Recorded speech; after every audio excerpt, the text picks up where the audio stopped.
I'm just a practical markets decision maker. I'm extremely excited. I think that this is the greatest revolution, bigger than the internet revolution. We are at the beginning of a very classic late big cycle debt crisis, when the supply-demand gap, when you're producing too much debt and you have also a shortage of buyers. What's happening now, as we have to sell all this debt, is we then do have enough buyers. There are changes now in terms of the quantities in the world that are being held by large investors around the world that have lost money in these treasury bonds and so on. And then there are geopolitical changes which are having an effect. Some cases, some countries are worried about sanctions, and then there's this geopolitical shift. So when I look at the supply-demand issue, there's a supply-demand issue for that debt.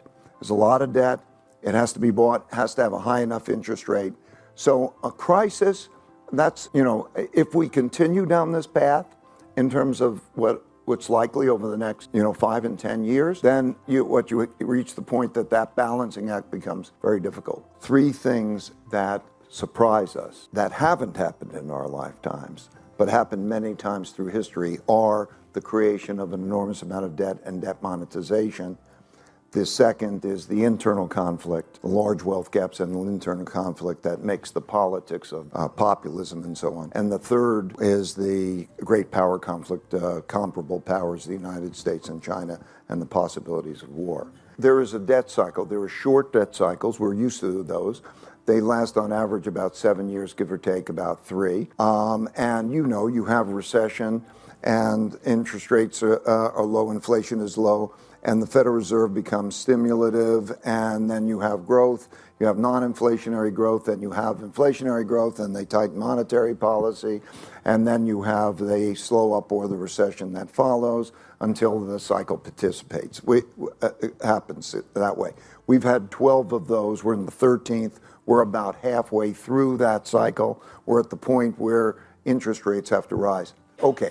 So the level of interest rates, you have to satisfy a debtor and a creditor. And so that means interest rates have to be high enough that the creditor gets a real return higher than their money. And if you don't do that, you create the cycle that we have before, where money is essentially free, interest rates are nil, or in some cases negative, and you have a situation where you don't have to pay principal, so money was essentially free.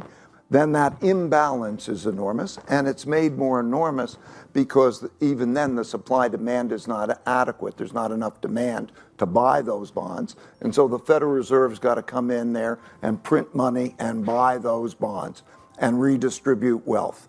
So you have that. So now we have moved to a level of real interest rates. Think about inflation. That is, depending on how you calculate, if you look at tips or if you look at short-term interest rates, they need a 1 to 1.5% real rate. Those days that we have seen in the past are over, and there's a big adjustment in that. So the headline for that is, so who have been the losers? Who have been the winners and who have been the losers?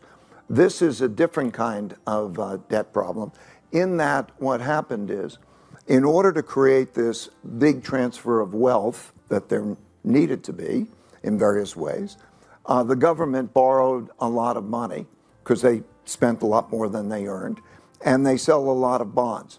And then the Federal Reserve buys bonds, and it subsidizes those bonds. And so the big losers of this cycle has not been the individual balance sheets, because the individual balance sheets have been improved. It is the fact that those who are holding government debt are the ones that are having the losses. So the central banks have all lost a lot of money. The commercial banks bought a lot of these debts. So when we look at the commercial banking problem, it is largely a government debt problem, because there was the financing of holding bonds with short-term interest rates, and so that was the squeeze. So you have that particular dynamic. As we move forward, the higher you raise the debt to income ratio, the more difficult that balancing act becomes. And so we're seeing a trade-off now that interest rates have got to be high enough for the creditor, but not too high for the debtor. And so you're seeing now this adjustment in which you're having sort of a 1%-ish growth rate, not the household sector having a problem, but those are holding the bonds and so on, they're having the problems. And so you're seeing growth come down with still an inflation issue. The inflation issue comes from two parts, really. First of all, if you spend a lot more than you earn and you give a lot of money in credit, you're going to have an inflation.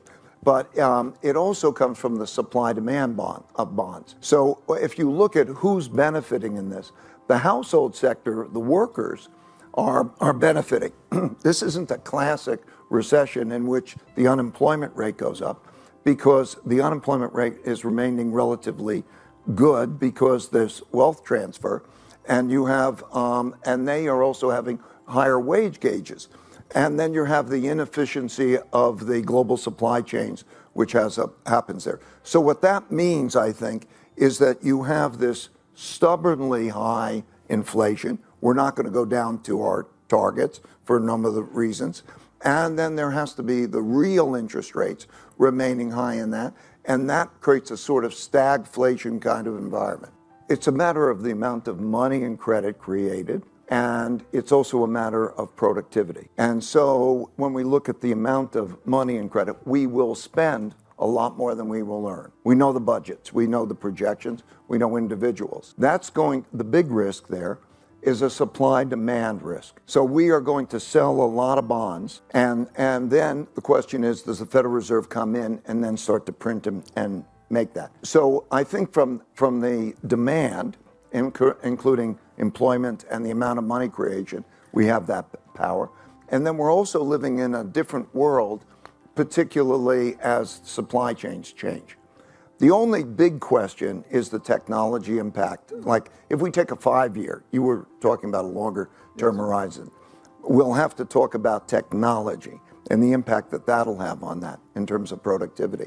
But the demographics is not a favorable thing because what we're going to have to do is draw down savings, and there's going to be lesser number of population. So in terms of the labor component, I don't see that as a net positive. I'm so excited because, as you say, for 25 years, I would always write down my investment principles, all my principles, and then I would convert them to algorithms, which became decision rules, which became systems, and everything would run, and they would, like setting up a computer chess game, it would play, I would play next to it, and we would then reconcile differences and we would learn together. Now what's happening with generative AI is that one can take all of that knowledge and have it there, and then go beyond that to have it as a partner, a thought partner, because the intelligence has capacities that the human mind doesn't have. We don't, the ability to process so much and everything at the same time.